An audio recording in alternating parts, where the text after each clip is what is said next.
Parte 3. De juicio.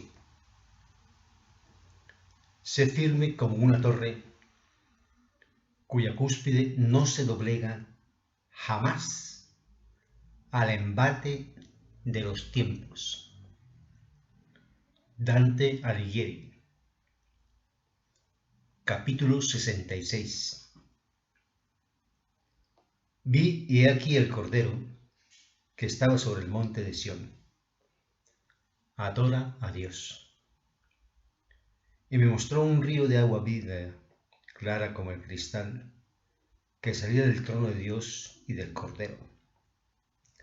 En medio de la calle y a un lado y otro del río había un árbol de vida que daba 12 frutos, cada fruto en su mes, y las hojas del árbol eran saludables para las naciones. No habrá ya maldición alguna, y el trono de Dios y del Cordero estará en ella, y sus siervos le servirán, y verán su rostro, y llevarán su nombre sobre la frente. No habrá ya noche, ni tendrá necesidad de luz de antorcha, ni de luz del sol, porque el Señor Dios los alumbrará y reinarán por los siglos de los siglos. Pero me dijo: no hagas eso, pues soy consiervo tuyo y de tus hermanos los profetas, y de los que guardan las palabras de este libro. Adora a Dios. Y me dijo: no selles los discursos de la profecía de este libro, porque el tiempo está cercano. El que es injusto continúe aún en sus injusticias, el torpe prosiga en sus torpezas, el justo practique aún la justicia, y el santo santifíquese más. He aquí que vengo presto, y conmigo mi recompensa, para dar a cada uno según sus obras. Yo soy el Alfa y la Omega, el primero y el último, el principio y el fin. Bienaventurados los que lavan sus túnicas para tener derecho al árbol de la vida y a entrar por las puertas que dan acceso a la ciudad. Yo, Jesús, envío un ángel para testificaros estas cosas sobre las iglesias. Yo soy la raíz y el linaje de David, la estrella brillante de la mañana, y el espíritu y la esposa dicen: ven, y el que escucha diga: ven, y el que tenga sed venga, y el que quiera tome gratis el agua de la vida. Yo atestiguo a todo el que escucha mis palabras de la profecía de este libro, que si alguno añade a estas cosas, Dios añadirá sobre él las plagas escritas en este libro. Y si alguno quita las palabras del libro de esta profecía, quitará Dios su parte del árbol de la vida y de la ciudad santa que están escritos en este libro. Dice el que testifica estas cosas: sí, vengo pronto. Amén. Ven, Señor Jesús. La gracia del Señor Jesús sea con todos. Amén. Tenemos el pensamiento de Cristo, solo somos cooperadores de Dios. Cuanto al fundamento, nadie puede poner otro sino el que está puesto, que es Jesucristo. ¿No sabéis que sois templo de Dios y que el Espíritu de Dios habita en vosotros? El templo de Dios es santo, y ese templo sois vosotros, que no está en palabras el reino de Dios, sino en realidades, con los ázimos de la pureza y de la verdad. El que se llega al Señor se hace un espíritu con él. ¿O no sabéis que vuestro cuerpo es templo del Espíritu Santo que está en vosotros y habéis recibido de Dios, y que por tanto no os pertenecéis? En realidad estas cosas son así porque ahora se ven las cosas que jamás se vieron, y ahora en realidad se entiende lo que jamás se había oído.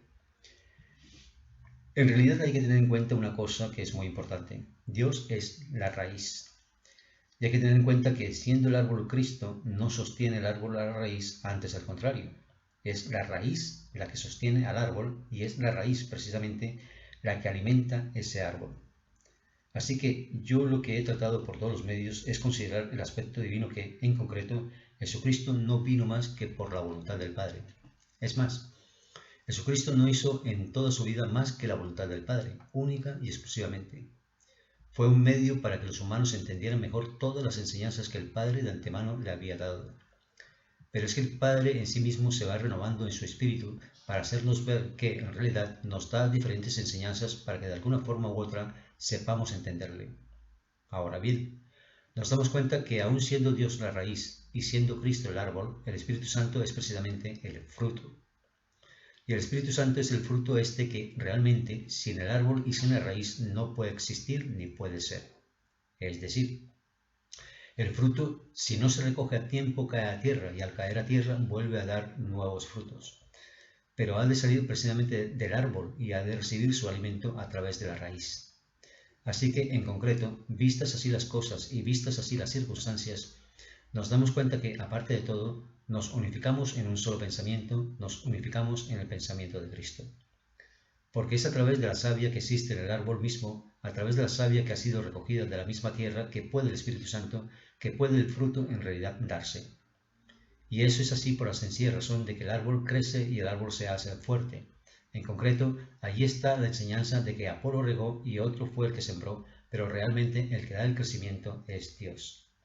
Y esto es precisamente, lo vuelvo a recalcar, lo que yo he querido dar a entender con esta pequeña obra, por decirlo de alguna forma, de que a Dios lo tenemos muy olvidado, como aquellos leucocitos que son la defensa de nuestro organismo, y sin embargo no aprendemos tanto como aprenderíamos, pues, de los glóbulos rojos, las plaquetas.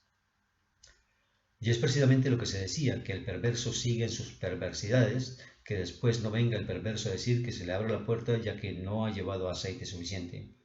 En realidad, el mundo actualmente se plantea una segunda venida de nuestro Señor Jesucristo. Y yo creo que donde me he de ver con nuestro Señor Jesucristo es precisamente en la eternidad, porque está muy claro. Él murió una vez para siempre, o sea, para la eternidad, al lado de Dios. Yo creo que es factible tener acceso al trono de Dios, no a sentarnos en el trono de Dios, cuidado. También se puede dar malas interpretaciones aquí, sino simplemente tener acceso al trono de Dios. Quiero decir con esto de poder estar en la misma estancia en la cual se encuentra Dios sentado en su trono y a su derecha su Hijo Jesucristo. En realidad hay que ver un punto muy claro y en realidad hay que ver lo siguiente, que actualmente son muchas las religiones que existen y que llevan al hombre hacia un avatar y hacia otro avatar muy distinto. Y aparte de eso son muchos los profetas los que se levantan y dicen que cada religión que ellos persiguen es la que es. Entonces, de alguna forma u otra, el género humano no se unifica en una sola realidad, entonces está disperso en varias ideas y esto, en verdad, si tomamos al género humano como a una persona, si una persona en realidad está disperso en muchas ideas, no puede concentrarse en una sola ni podrá hacer ninguna de ellas. Yo creo que tendría que saber empezar por el principio. En concreto, es muy difícil plantearse esas cosas, pero más aún es difícil vivirlo. Por la sencilla razón de que lo importante de todo esto es poder saber mantenernos salvos, poder saber mantenernos firmes una vez que estemos dentro del camino y una vez que estamos dentro de la senda. Es más, siempre a la humanidad se le achacan males que quizá ella misma no haya cometido porque en el fondo yo sigo pensando, perdón por esta insistencia, yo sigo pensando que la humanidad es buena. Lo que pasa es que actualmente se encuentra en pañales y en concreto no se le puede exigir a un niño que se comporte como un adulto. Es imposible. Hay que dejarla crecer y hay que el mismo Dios le dé crecimiento a esta humanidad. Y yo creo que por más que sea, si es bebé, si está en pañales esa humanidad, el mismo Dios se irá dando cuenta que es amamantando esa humanidad como pueda ser posible que en un futuro pues sea un árbol frondoso y fuerte como el de Cristo. Y en el día de mañana puede llegar a madurar esos frutos de su inocencia y puede llegar a madurar esos frutos para no consumirse ellos mismos, porque si bien podemos ver, cuando un fruto se da no es para que sea consumido por el árbol, ni mucho menos, sino que precisamente en la misma naturaleza encontramos ese divino desprendimiento que el fruto en sí sirve para que coma otro, para ser consumido por otro. Y no quiero decir con esto que el fruto se goce, pero yo creo que el estado natural de las cosas, si no existiese el hombre, por ejemplo, ese fruto vendría a caer a tierra, y de acuerdo a las ramas como hayan sido ramificadas, por decirlo de alguna forma, de acuerdo a las ramas como hayan sido distribuidas, por decirlo de alguna otra forma, o de acuerdo a las ramas como hayan sido dispersadas, por decirlo de otra forma, pues nos daríamos cuenta que tarde o temprano el fruto vendría a caer a tierra y que de esa semilla vendría a salir otro árbol. Entonces, cada parte vendría a dar nuevos árboles. Pero hay una cosa muy curiosa. Hay una cosa muy curiosa que es la siguiente. En realidad, la raíz sustenta al árbol y estos dos a la vez sustentan al fruto. Pero si no existiese la tierra, si la tierra en realidad no fuese buena, si esa simiente de nuestro corazón no pudiese latir al compás del corazón de Dios, si en realidad fuesen así las cosas, estas raíces no podrían brotar. Es más, la simiente se secaría y por otra parte nos daríamos cuenta de que no habría ni mucho menos árbol ni mucho menos fruto, o viceversa. Total, lo que se ve aquí claramente es que todo lleva siempre un ritmo compensatorio y todo en realidad lleva en sí una cierta unión de causa y efecto. O sea, parece ser como si una cosa no se pudiese dar sin la otra, parece ser como si las cosas no se llegasen a comprender como deben ser comprendidas. Y esto, en concreto, yo creo que los humanos tenemos que saber aprender, por lo menos, a limar nuestras asperezas. Los humanos tenemos que aprender, por lo menos, a comportarnos como auténticos que somos. Hemos de saber apreciar el hecho de que dentro de nosotros existe Dios y que por tanto no podemos ir en contra de nuestra propia vida. Dentro de nosotros existe Dios y por lo tanto no podemos ir en contra de la vida del prójimo. Dentro de nosotros existe Dios y que por tanto no podemos en ningún momento hacer algo en contra de nuestros propios principios, de los principios básicos de Dios. Y estas son las cosas que yo veo prácticamente como para poder acercarme directamente a Dios, poder conversar con Él, que de antaño lo viene haciendo, y poder tener un solaz, y poder tener un descanso, y poder tener un respiro con Él.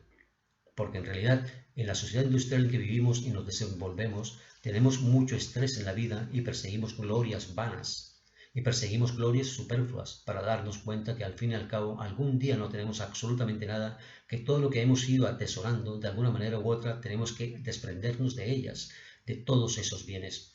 Y una vez que nos hemos desprendido ya, cuando nos ven tan ancianos, ya prácticamente nos tratan, pues sí, quizá como un trapo sucio, no diría eso. Nos tratan sí con mucho respeto, eso sí, sin lugar a dudas, pero lo que pasa es que ya en concreto nosotros mismos no nos sentimos con las mismas energías vitales con que antiguamente batallábamos, que antiguamente dábamos a entender nuestras verdades y dábamos a entender nuestros propios frutos, nuestras propias cosechas. Y es más, nos dábamos cuenta que participaban de esos frutos y participaban de esas cosechas, pero al fin y al cabo lo importante a resaltar aquí el hecho es que en concreto un humano no puede existir sin otro humano. Y esto es lo importante, que en realidad es una cadena en sí en la cual la misma humanidad va, como por ejemplo en el mismo montaje de un coche en una fábrica, que ahora ya se hace en serie. Entonces, pues en realidad uno pone un tornillo y el otro pone otra cosa y el otro pone otra cosa. Y así pues va paulatinamente entrando en esa cadena y al final de la misma pues sale un coche. Y esto acelera mucho más el ritmo de producción. Pero precisamente yo lo que digo es no renunciar. Veamos a ver, vamos a tratar de enfocar mejor las cosas. Vamos a saber renunciar a lo que tenemos que saber renunciar. Porque hay que ver una cosa que es muy actual. En realidad el hombre necesita comer y el hombre necesita dormir. El hombre necesita descansar de un gran trabajo para poder emprender otro mayor. El hombre no puede hacer toda la obra de toda una vida en un solo día. Eso es imposible. Por otra parte, el hombre necesita ganar dinero y necesita ganar su sustento para poder mantenerse. Pero precisamente eso es lo importante, que nosotros no le sabemos dar el valor adecuado a estas palabras, ni le sabemos dar el valor adecuado a estas frases. Yo creo que el único sustento básico sigue siendo la raíz del linaje de David, esa estrella de la mañana, ese Dios precisamente, es realmente la raíz que sostiene al tronco y éste a su vez sostiene los frutos o al fruto en sí. Yo lo que veo más que todo que en realidad el verdadero alimento ha de ser el cuerpo de Cristo, que el cuerpo de Cristo vive en nosotros. El verdadero alimento ha de ser precisamente ese conocimiento de Dios que nos llega a través de Él mismo. El verdadero descanso ha de ser único y exclusivamente en Dios para que nos llegue a resucitar de entre los muertos. Estas cosas así no se comprenden o no se quieren comprender por la sencilla razón de que nosotros preferimos vivir en unos bienes materiales que al fin y al cabo no nos van a llevar a ningún otro sitio más que a fundirnos única y exclusivamente en esos bienes materiales. Y es más, a confundirnos, porque llegan de tal forma y a progresar los bienes materiales que no sabemos encontrar el reposo adecuado y creemos que si no nos ocupamos nosotros mismos del asunto, nadie más se puede ocupar por nosotros. Y en esto estamos bastante equivocados. Entonces yo lo que veo en realidad es que el género humano, por más vueltas que se le dé al asadón, no sabe ahondar en sus propias raíces. Por más vueltas que se le dé al asadón, no sabe cavar a fondo ni sabe permanecer en su propia existencia y en su cotidiano vivir. Porque en realidad, si es un esfuerzo que se tiene que hacer cada día para entrar en el reino de los cielos, si es un esfuerzo que se tiene que hacer cada día para poder pertenecer a la gloria de Dios, entonces hemos de saber fructificar en bienes espirituales para podernos realizar en el más allá, en la eternidad, con Dios. Pero precisamente lo tenemos que saber hacer ahora. No esperar que nos llegue esa eternidad para empezar a hacer los bienes espirituales, para empezar a cultivar los bienes espirituales. Porque una cosa es bien cierta, que los frutos se dan en las estaciones apropiadas. Precisamente cuando ahondamos en el tema de la humanidad, es que nos dimos cuenta que partía de pañales y llegaba a convertirse en una criatura sabia que se daba cuenta a su vez que toda esa sabiduría le había venido de parte de Dios. Precisamente la humanidad así vista se comportaba de forma bastante insensata, porque solamente aceptaba a Dios ya en la plenitud de los tiempos, aceptaba a Dios solamente cuando tenía que entregar su alma. A Dios lo hemos de aceptar a partir de ahora, no mañana, porque cada día tiene su afán. Normalmente, cuando sobreviene una tormenta en nuestras circunstancias vitales, nos acordamos de Dios y nos entregamos a Dios. Pero es más, no es una entrega para siempre, que en todos los tiempos buenos y malos sepamos aceptar la voluntad de Dios, sino más que todo es una entrega circunstancial, es una entrega egoísta, porque así quiero, porque me place, es lo que siempre decimos. Y por otra parte está el hecho de que en realidad dentro de ese mismo egoísmo está el factor de que aceptamos a Dios según nuestra conveniencia, según nuestro punto de vista. No miramos el punto de vista de Dios, no miramos la conveniencia de Dios. Porque yo creo que en realidad, siendo Dios un ser infinitamente bueno, sabio, justo y todopoderoso, de Él no se puede desprender maldad alguna. De Él no se pueden dar malos frutos, que en Él se hará siempre los mejores cimientos. Porque en concreto, sabiendo lo creador de todo el orbe, que cimentó la tierra y los cielos, de ser tan poderoso, de poder hacer tantas maravillas como ha hecho y seguirá haciendo, en realidad estas cosas son las que de alguna manera u otra acercan el hombre a Dios. Pero lo importante de todo esto es precisamente que no sean estas cosas las que acerquen el hombre a Dios, sino que sencillamente el hombre se acerque a Dios por la única razón de que es su naturaleza, de que las olas del mar han de volver nuevamente a la vida. En realidad, vemos que las aguas del mar, cuando vienen a descansar a la playa, vuelven otra vez a tomar en sí. Es curioso este fenómeno, pero es real.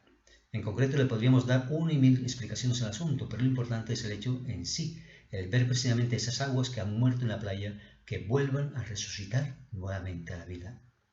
En concreto, yo creo que el hombre se acerca a Dios cuando vive momentos difíciles, cuando vive en sí angustias y temores. Y es más, se acerca a Dios cuando ha pasado por la muerte. Pero yo creo que más bien ese acercarse a Dios no ha de ser así. Si es así, muy bien, y que no sea circunstancial sobre todo. Pero yo digo que no ha de ser así, que ha de ser desde el principio del mundo, desde que nos dijeron lo que nos dijeron, aceptarlo realmente. Pero aceptarlo siempre, no cuando me parezca bien aceptarlo, no, cuidado. Hemos de saber permanecer en la confianza en Dios, porque es que Él realmente está siempre con nosotros. Entonces nosotros hemos de saber corresponder a ese amor. En realidad y en concreto, decíamos que esas aguas del mar que alguna vez comparábamos con Jesucristo, venía a morir en ese Espíritu Santo que sería la playa. Y no es que el Espíritu Santo diese nuevamente la vida a Cristo, sino que precisamente Jesucristo tenía libertad para tomar la vida, dejarla y volverla a tomar. Y esa fue una libertad que fue conferida por el Padre. En concreto, en este acontecer, vemos cómo Cristo se va acercando al Padre, y en realidad en Cristo mismo se unifican los tres, como en Dios mismo se unifican los tres, y en el Espíritu Santo se unifican los tres, porque en concreto son seres, por decirlo de alguna forma, ahora entre comillas, que no se identifican más que con los restantes, es decir, el Espíritu Santo ve a su vez la comunión del Hijo con el Padre, el Hijo ve a su vez la comunión del Padre con el Espíritu Santo, y el Padre ve a su vez la comunión del Padre, del Hijo con el Espíritu Santo. Entonces, aparte de todo esto, nos damos cuenta de que en realidad esa creatividad es completamente espontánea, que surge y brota en un momento dado X, prácticamente sin buscarla. Simplemente ha llegado así. Ahora, es precisamente mantenernos en esa creatividad, mantenernos en esas circunstancias, como podamos llegar a permanecer salvos. Y aquí hemos encontrado un principio muy básico, porque es la única manera que puede en realidad el hombre conocer a Dios. Pero precisamente ese vencer no se da por nosotros mismos. Ese vencer solamente es una gloria que le pertenece al Padre, simple y llanamente, por la sencilla razón de que Él es el creador de todas las cosas y nosotros simples participantes de esa creación. Pero lo importante de todo esto es acercar los vínculos, es no pensar que Dios está ahí en lo alto y que nosotros estamos aquí en todo lo bajo. Que el hombre pueda realmente acercarse a Dios y algún día contemplarlo como a su Padre, que pueda algún día reconocerle como su Padre. Es algo bastante difícil, por la sencilla razón de que Dios es algo tan grande y el hombre algo tan pequeño, que poder decir que se puede fundir en un momento dado con Dios y que pueda llamarlo así por las buenas Padre. Yo considero en concreto que el único Padre que se ha de tener en la vida es solamente a Dios, que no podemos reconocer ningún otro Dios que no sea Él, que no podemos reconocer ningún otro Padre que no sea Dios. Y lo otro también es cierto, o sea que no podemos reconocer a ningún otro Dios que no sea Dios, porque Dios es único. En fin, yo lo que quiero llegar a tratar de entender es precisamente cómo se realiza esa comunión del hombre con Dios. Porque en realidad yo creo que el hombre no puede ir como hombre directamente a Dios. Porque me imagino que estará tan lleno de impurezas, porque en realidad ha sido creado solamente a imagen y semejanza suya, a imagen y semejanza solo. Y la imagen que contemplamos en el espejo no nos dice nada de nuestro aspecto interior. Por otra parte, yo creo que la única comunión que se puede dar con Dios es de espíritu a espíritu. Entonces, en este aspecto, en este caso, sí que comprendo a Dios y sí que puedo, si Él lo permite, llamarle Padre. Por la sencilla razón de que entonces el espíritu que yo tengo en mí es el que Él me ha dado. Ha sido el Padre quien me ha conferido que ese espíritu pudiese existir en el hombre, en la persona humana.